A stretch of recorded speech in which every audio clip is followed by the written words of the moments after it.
Hi and welcome back to another LeetCode video. I'm continuing to go through the backtracking problem list here on LeetCode.io. It has this nice roadmap that you can use for free, and it just groups problems together by the techniques that you can use to solve it.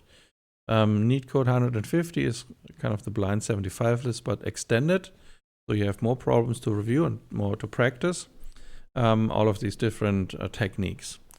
So last time we did the subsets problem, and we actually solved that without backtracking. And I thought that now we should just solve the subsets 2 problem and maybe use some backtracking actually. If you're interested in how that worked, it should be the video just before that one, before this one. So yeah, LeetCode 90 subsets in version 2. We are given an integer array nums that may contain duplicates. Return all possible subsets. The power set. The solution must not contain duplicate subsets. Return the solution in any order. So what's new compared to the subsets 1 is that nums may contain duplicates. Before that was not the case. Constraint wise, okay, we're guaranteed to have at least one element in nums. That's also the same as was the other problem. And we have some integer values inside of nums. Cool. So just as a reminder, the number of elements in a power set is 2 to the power of n, right? And that will translate to a time and space complexity of at least 2 to the power n.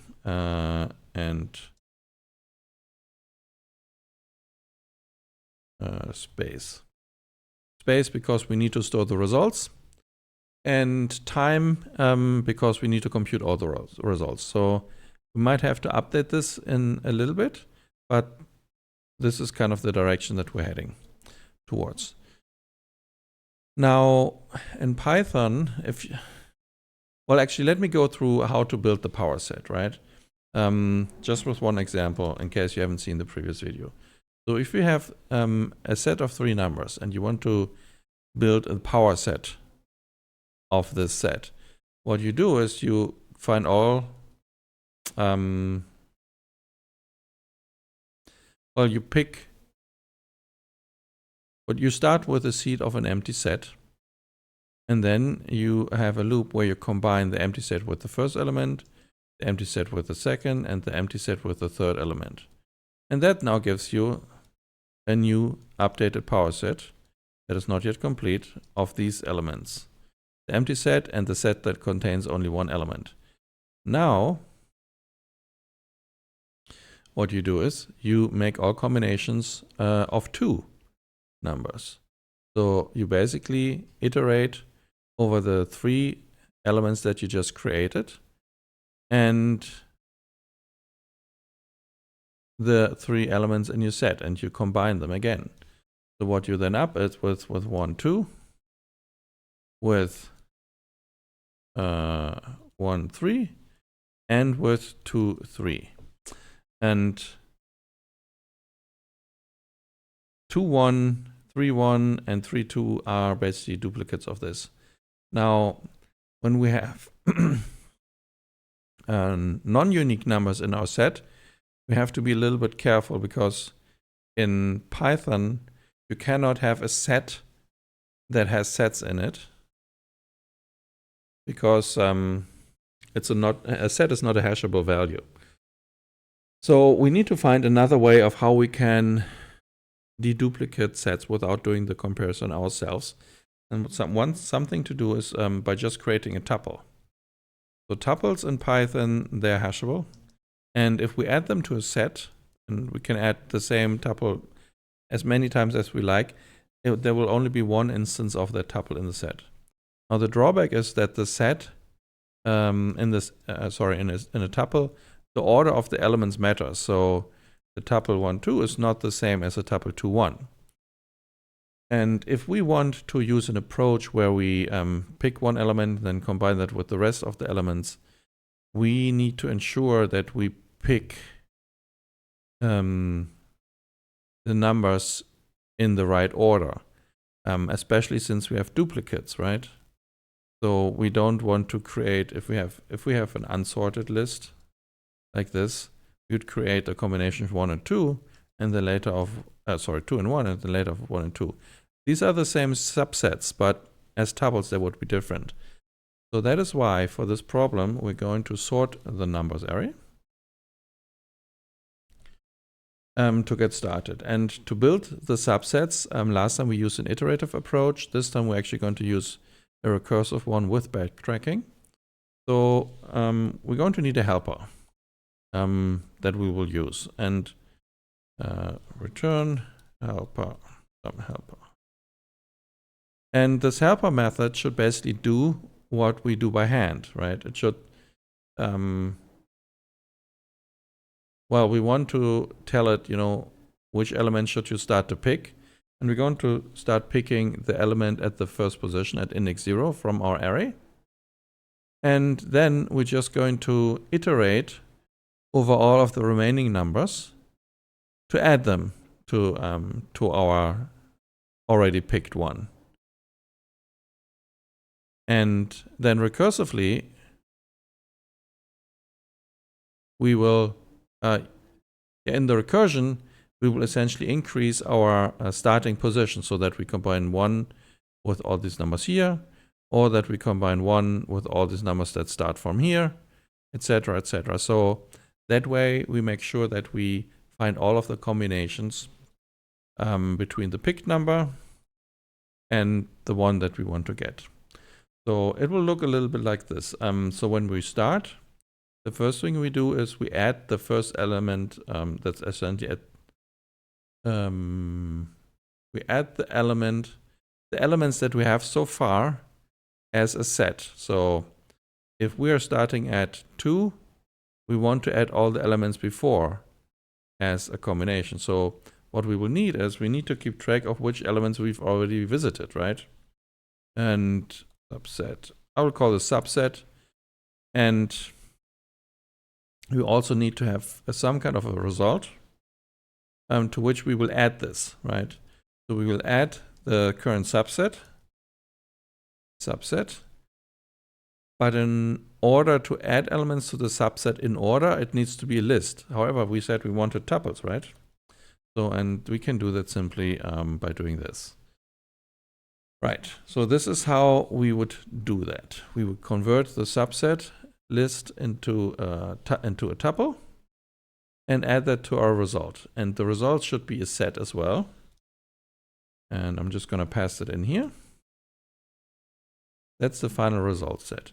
And so if we generate, well, if we try to add subset twice, it will be ignored because result is a set. And then at the end of the method, we return result. That's all we do. Now comes the part where we need to iterate over all of the remaining numbers that come after start, that come after the subset that we currently have. So what we will do, we will iterate for I in range from start to the length of nums, right? That's what we will do. And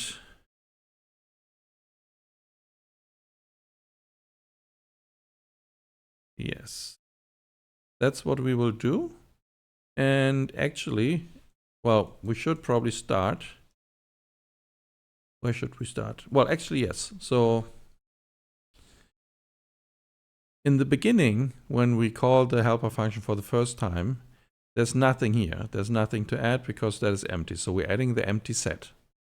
That's what's happening here with this. The empty sets gets added. Now, next, we want to make sure that our subset grows. So what we're going to do is subset.append the current number, right? At position start.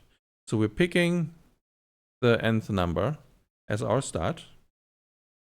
And then we go into the recursion. Now our start will be I plus 1, right? Because we just picked the ith element. So the remaining element starts at I plus 1. And we pass in our current subset that contains I because we've selected I. And yeah, we also need to pass in the result. like so. Now, when we come back from the recursion, since we're backtracking, we have to remove that element that we picked. And we can remove that with pop. Okay. So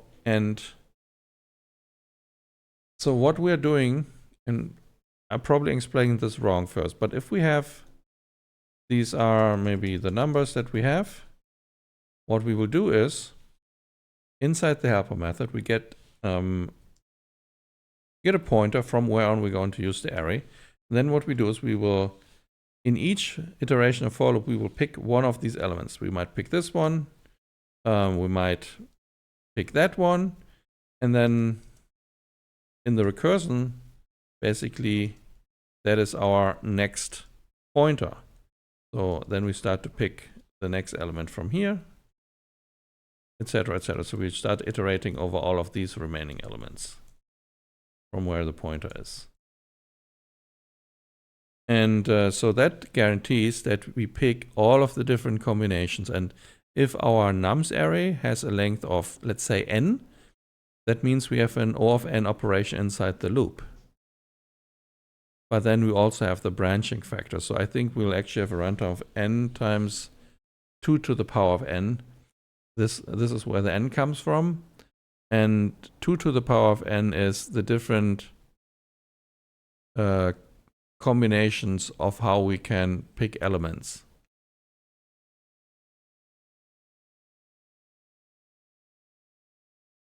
Yes, so that should do the trick. Let's walk through an example. Let's use this one. So we start with at index 0. We have an empty subset, the empty set, and we have a result. And what we'll do is we will add an empty tuple, essentially, the tuple of the empty list gets added. And then we iterate over the length of nums. So I goes from 0 to 1, and 1 is exclusive, so I just assumes the value 0. We add 0, that's nums at position 0, to our subset. And then we call the helper with I plus 1, which evaluates to 1, and our subset. So we go into the recursive call, and now the subset contains the number 1, so we're creating a tuple with the value 1. So now we have in the result the empty set and the the subset that just contains the 1. We don't go into the loop because the start is already equal to the length of nums, and so we just return the result. And then we pop out the 0 again and return the result. But result is a set, right? And so the output here looks like a list. So we probably have to convert it to a list. Yes, and now let's try the second example. So nums is 1, 2, 2. So what will happen is we make the initial call, we add the empty set or the empty tuple. Then we iterate from 0 to 2 with I. So first maybe I should write this down. So first we pick the 1, add that to our subset. Then we call the recursive helper to continue from over these elements. When we do that, we're actually adding to our results. Well, this is the first result. Then we pick the 1. Now we're in another recursive call. So now we're adding the subset that contains 1. And we're now iterating from 2 to 3. So now we're actually adding 2 to our little subset array. Next, well, we make the recursive call again. In the recursive call, we're now adding 1, 2 to our result. And we're going to add another 2 here, the last 2, to our subset. Then we're making the recursive call. It adds this subset to our result. and it's part of our result, like so, because we're only deduplicating the sets, not the elements itself in the set, inside the set. And now basically, well, we pop out. So what now happens is that we pop back out. So that means we remove the last two. We also remove, if we go back one more level, we also remove the first two that we've added, right? So now we have the following scenario where the subset contains only the one, and where our index now goes from 1 to 2. So actually, what is happening is we are again getting another example of 2, except this time this one comes from index 0 and this 2 comes from index 2, whereas above it came from index 1.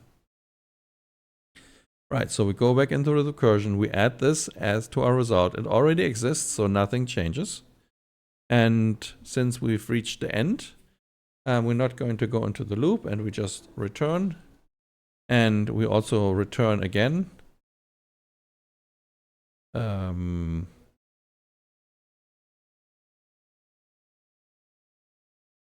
until we've even removed the 1.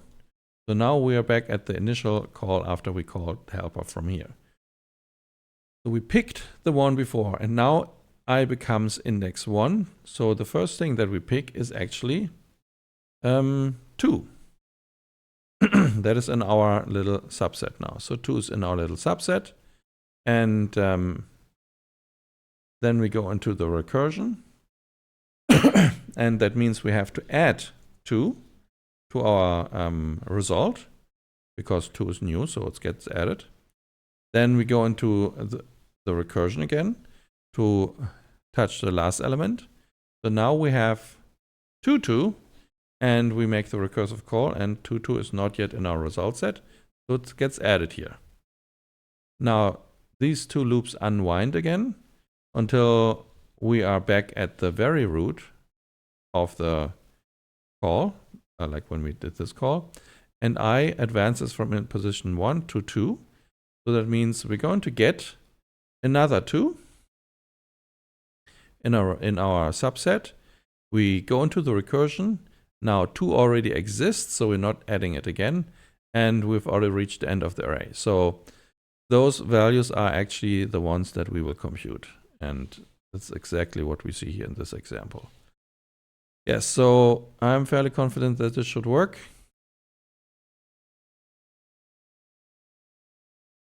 Let's see, unhashable type list. Maybe we have to copy it. Subset is an array. Oh, maybe there was one element too many. Tuple. Let's try again. Okay, so both of the test cases now pass. The ordering is slightly different, but that doesn't matter. It's because we're dealing with a set. So it looks like here the empty set is added at the very end. I thought it would be added at the very beginning. I don't know, maybe that's how Python orders elements in a set or something. So let's submit this. Okay, and it works. So my runtime analysis, I think, was a little shaky. I couldn't explain that very well. So I'm just gonna look at some of these solutions. Maybe we can find one where the runtime is explained well. Here's a solution.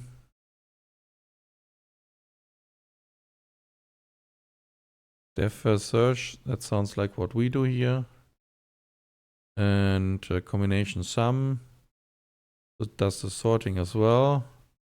Oh, it also has the same logic, except for more if statements. I have 0 if statements. Maybe that's not really necessary. Oh, that's the first combination sum.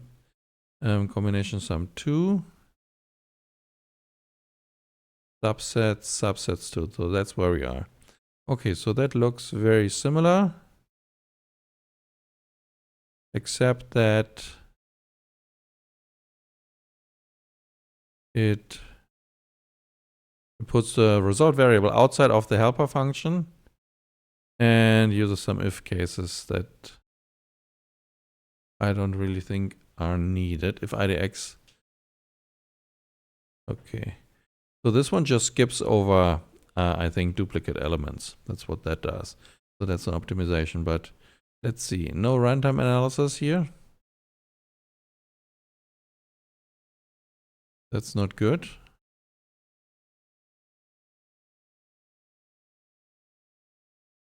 Base complexity of n squared, time complexity of y space times n. I think that's mixed up. Doesn't make sense. Because this may not contain more elements than 2 to the power of n. So that space complexity couldn't be true. And our recursion is also never going to be more than n. So the space complexity can't come from there. Recursive approach, skipping duplicates. Okay, this dude has the worst case where all elements are unique. Is there an explanation? No. But what if we think about the worst case? If all elements are unique? Well, I think it's because we have n, O of n for loop inside here.